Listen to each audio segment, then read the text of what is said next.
nuevamente por parte del Laboratorio RAM. Damos continuidad a estas cápsulas informativas para el paciente renal, para el paciente post-trasplantado.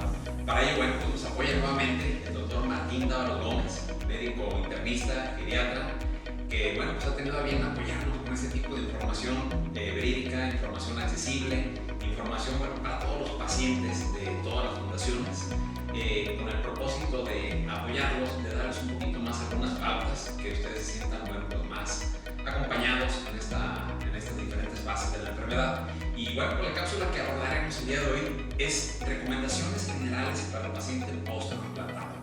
Doctor Martín, nuevamente bienvenido, muchas gracias. Gracias, doctor Cristian, por aquí, como siempre, gracias al canal de YouTube y de multimedia de Laboratorio RAM. Es importante que tanto los familiares como el paciente que ya por alguna causa tuvo que ser trasplantado, en este caso por algún vivo relacionado, puede ser algún familiar que le done un riñón o puede ser a través del listado de espera que tiene, en este caso, el Senatra a nivel de lo que es el Consejo, el Comité Nacional de Transplantes, o cada estado tiene su propio consejo, su propio listado. Entonces, a partir de entonces, ya habiendo pasado todas las pruebas de compatibilidad para ver si son compatibles para el trasplante, el injerto, viene precisamente una serie de cuidados para lo que se llama, y hemos llamado aquí en RAM, y lo hemos dicho en la radio también, en diferentes programas, en la televisión de igual manera, el crucero por la vida. Ese crucero por la vida implica cuidados.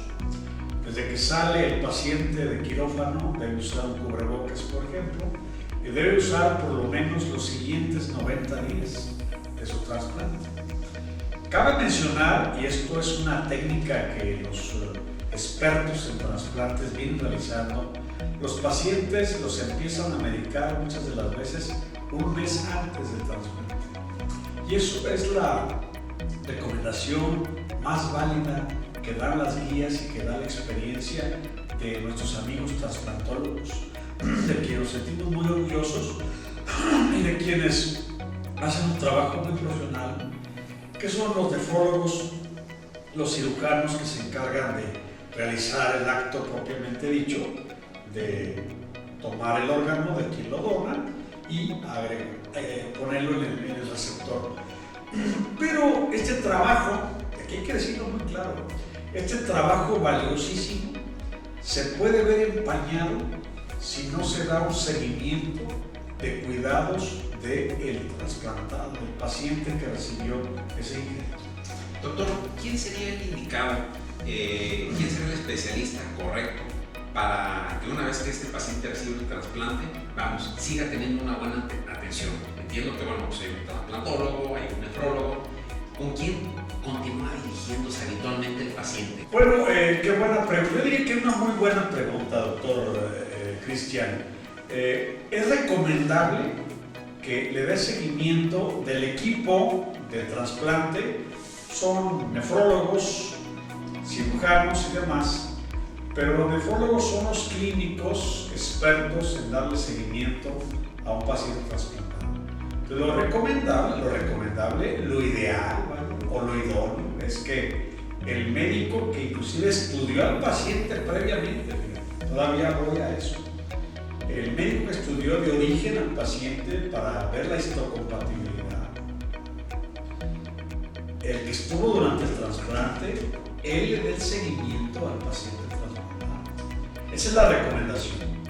No siempre se puede dar el caso, pero en los casos, vaya redundancia, en aquellas instituciones o en aquellas circunstancias en donde el caso no se puede dar, debe ser un médico nefrólogo que maneje el paciente trasplantado. Es el médico que debe ver un paciente post-trasplantado, el médico nefrólogo con experiencia en paciente post-trasplantado. Hoy día, todos nuestros médicos en formación en nefrología en los hospitales del mundo pasan por el área de trasplantes. Todos nuestros médicos nefrólogos. No podemos ahorita darnos el mal lujo de que los médicos en formación, nuestros médicos residentes, no roten por las áreas de trasplante, por las áreas de procuración, por la cita consecuente, la cita subsecuente y consecuente del paciente que está trasplantado. Entonces, nuestra nueva generación, y no con ello desdeñar a nuestros nefrólogos de antes de la época de los trasplantes, muchos de ellos se han actualizado, están actualizados, la mayoría a través del colegio, a través de la organización de nefrólogos a nivel nacional, a nivel de los estados, en los hospitales, hay sesiones de los servicios públicos y privados en donde los nefrólogos están actualizándose permanentemente en esta materia, y esto hace la diferencia y va totalmente a lo que se llama máximo beneficio del paciente. Entonces, esa es mi recomendación, que sea un nefrólogo que tenga sensibilidad y que tenga conocimientos del paciente trasplantado. Excelente, doctor. Eso con referencia a la parte médica. ¿Qué otras especialidades, qué otras disciplinas es importante que este paciente visite? Bueno, vamos a suponer que en su comunidad no haya un nefrólogo. Yo diría que un médico internista es un médico que sabe de trasplante, sabe de nefrología, sabe de los cuidados de los medicamentos que debe recibir un paciente, de toda la serie de fármacos que les recomendaron. Es el médico internista que debe de intervenir en todo caso. Un médico internista es un médico que tiene amplísimos conocimientos, sabe nefrología sin ser nefrólogo, sabe reumatología sin ser reumatólogo. O sea, es el médico de la medicina integradora, de la medicina sindromática, ¿no? De ello que ¿quién no puede ser mejor que yo? Claro. Debo defender mi especialidad y mis colegas. Y con referencia al nutrólogo, al psicólogo, vamos, ¿qué tan importante es también que tengan este tipo de... Sí, fuera del equipo médico, por eso te contesté quién sería, bueno, pues el internista. No, pero fuera del equipo médico, de la parte paramédica, el psicólogo juega un papel muy importante, inclusive desde antes del trasplante. Y el psicólogo debe de tener una intervención en el donante como en el receptor. O sea, el que va a donar como el que va a recibir. Hay que prepararnos psicológicamente. Recordemos que quien va a donar se va a quedar como paciente monorrenal. Y quien va a recibir va a ser un paciente monorrenal injertado, con un órgano que no es de él, es un órgano que le fue cedido, le fue donado. Entonces, no siempre la histocompatibilidad es 100%. Hay variables de histocompatibilidad. Esas variables las inmunosuprimimos o las inmunomodulamos con fármacos en donde el RAM orgullosamente es líder en tacrolimus, sirolimus, ciclosporinas, micofenolato de bufetil, por ejemplo. Son medicamentos que seguramente usted, amigo del auditorio, que es paciente renal trasplantado, está familiarizado con ellos, Deflazacort, prednisona y algunos medicamentos. Hay pacientes que inclusive siguen requiriendo medicamentos antihipertensivos y quienes no. Hay que decir una cosa también muy clara, doctor Jorak. Si bien es cierto, hablo de 3 meses de usar un cubrebocas por protección de una infección, lo vivimos durante la pandemia. Bueno, pues el paciente renal debe traer un cubrebocas triple, ¿no? Ese es un decir. Prefiero yo el riesgo que tenía de contagiarse. Pero el paciente renal, por la inmunomodulación, la inmunosupresión, está más expuesto a infectarse de bichos, de infecciones respiratorias, de infecciones renales, infecciones de la piel, de los tejidos blandos, etcétera, de las vías respiratorias altas, bajas. Entonces, por lo mismo requiere esa protección. Pero hay que decir una cosa también muy clara, y conozco pacientes más de edad, y tenemos de las fundaciones amigos, amigas, directivos, directivas que son trasplantados inclusive, y que nos sentimos muy orgullosos de ellas y de ellos, y que los vemos hacer una vida normal. Quien da seguimiento adecuado a ese crucial por la vida, siendo trasplantado, cuida su injerto, cuida su presión, cuida su nutrición, que nutrición, cuida su estado mental, toma sus fármacos que le indican su médico tratante, ese paciente puede vivir toda la vida con su injerto sin tener un problema de rechazo. Y va a ser una vida absolutamente normal, así como lo estoy diciendo. La anidación inguinal anterior, que es en esta parte del cuerpo, no le impide meterse en la alberca, no le impide ir a la playa, no le impide viajar en avión, no le impide subirse en crucero, no le impide nada. Lo único que sí no le impide es hacer lo que debe de hacer para cuidarse. Obviamente recomendar una dieta sana. Caray, el riñón que tiene es una bola de oro. Es una habichuela grande de oro. Hay que cuidarla. Es carísima. Tan cara que no tiene precio. Increíble lo que estamos diciendo ahora. O sea, la concepción ya filosófica de lo que es un trasplante, un injerto. Bueno, pues si yo sé que la sal lo daña, pues retiro la sal. Si yo sé que los fosfatos que contienen los refrescos, que yo sé que las sales que contienen las aguas minerales, estoy hablando en general, pues yo entonces a las elimino, ¿no? Medicamentos que no requiere el paciente, medicamentos que son nefrotóxicos. El grupo de los medicamentos nefrotóxicos. Ya haremos un programa, un webinar de medicamentos nefrotóxicos. Ya estamos haciendo un compromiso de ahorita. Los que no, la lista de los más buscados, vaya, que llevamos en medicina. La lista de los más buscados, en donde eso los anda buscando, me refiero como los delincuentes, el FBI. No, esta es la lista de los más prohibidos. Cambiaríamos ahí el concepto. La lista de los prohibidos. Y hay unos que tienen prohibición absoluta. Otros tienen una prohibición media. Y otros pueden usarse en dosis adecuadas y por tiempos bien definidos. Bien definidos para que no vayan a causar daño renal. Entonces, el paciente post-trasplantado, su máxima aspiración debe ser cuidarse su injerto. El familiar es una simbiosis de compromiso. Yo aquí tengo que felicitar a un par de jóvenes.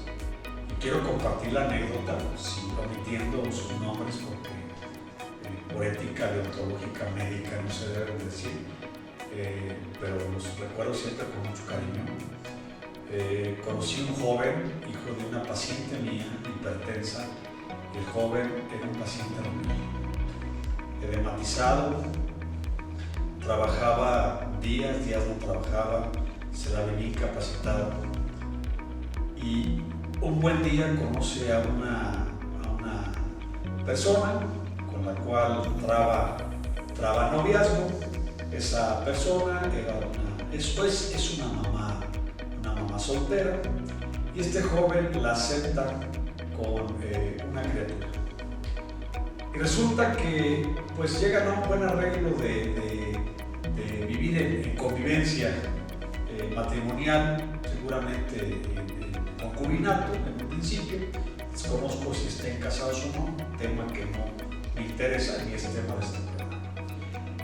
Lo más curioso del asunto, es donde viene lo curioso, y le voy a pedir que vean este video para que sepan que los puse de ejemplo, porque son un ejemplo de vida. Serendípico, de chiripa, serendípico, es la palabra correcta, lo decimos de chiripa, los mexicanos. Él es sometido a un programa de trasplante. Le dicen, oye, pues haya familiares, alguien que le pueda donar. No, su mamá no, tiene más de 60 años y es hipertensa. No, su mamá no. Pues que un hermano, pues ya fue el hermano, no resultó compatible. La señora le dice, oye, ¿por qué no me estudian a mí? Y resultó 99.9 compatible, por ciento. Así no. Hoy su esposa, su compañera, es monorrenal, él es monorrenal. Cuando lo vi después, que ya no tenía edema, cuando lo vi ya con sus medicamentos, les voy a decir una cosa que nunca se me va a olvidar. No lo conocí. Le dije a la señora, el joven pues es fulano, que está enfermo de riñón. ¿De veras? Sí. Esto lo comento porque hay que transmitirle al paciente y a la familia del paciente trasplantado precisamente ese mensaje de confianza. Un mensaje en donde laboratorios como RAM trabajan todos los días incansablemente. Sus laboratorios trabajan las 24 horas, me consta porque he estado en la planta, capsulando, tableteando, enfrascando, y para que usted a través de su institución de salud pueda surtirle un medicamento para que no sufra un rechazo de su órgano. Pero, yo insisto aquí, los laboratorios pueden hacer un esfuerzo extraordinario. Usted no se toma si el paciente se toma el medicamento, si el familiar no está al pendiente de sus niveles de medicamento en sangre con su laboratorio respectivo, su médico tratante, eso puede dar al traste en un injerto, en un trasplante de unos tejidos. Entonces, tenemos lo mismo: trasplante renal, trasplante hepático, trasplante óseo, trasplante de piel, trasplante de córneas, trasplante de pulmón. Tenemos inclusive personajes muy connotados en el medio artístico y en el medio empresarial que han sido trasplantados de pulmón, y ya próximamente tendremos trasplante de otros órganos que ya se están estudiando, que ya se están haciendo trabajos experimentales muy avanzados. En este momento no quisiera adelantar vísperas, no tenemos todavía la información en la mano. La redacción de Universo Médico y la redacción del canal YouTube del Laboratorio RAM trabajamos muy de la mano, y cuando tengamos la información, estimado doctor Cristian, se las daremos a conocer a la auditoría. Excelente, doctor. Pues muy buenas recomendaciones. Entonces nos quedamos con el apego al tratamiento, el apego a la secuencia médica, que siga viendo, que no se desconecte tampoco del psicólogo, tampoco del nutriólogo. Los medicamentos y la colaboración del cuidador, del familiar más directo, ¿no? El esposo, la esposa, el padre, la madre, el papá del niño. Tenemos muchos niños trasplantados, muchos niños sin trasplantar, pero muchos niños trasplantados. Esos niños hay que cuidarlos, tienen un futuro promisorio. Esos niños van a llegar a la edad adulta, esos niños pueden contraer nupcias, esos niños pueden ser papás, esos niños pueden ser una vida normal. O sea, no se acabó el mundo porque tienes un órgano trasplantado, y no se acabó el mundo porque tienes suficiencia renal. El mundo no se ha acabado. Así es. La vida sigue y el mundo pareciera que se construye todos los días. Muchas gracias, doctor. Como siempre, esperamos que esta información sea muy útil para todo el auditorio. Sé que sí. Y por favor, síganos acompañando a nuestras cápsulas informativas, a nuestras redes sociales, YouTube, Facebook, para ver esta y otras cápsulas muy interesantes relacionadas al paciente renal. Muchas gracias. Muchas gracias por siempre. Muy amables.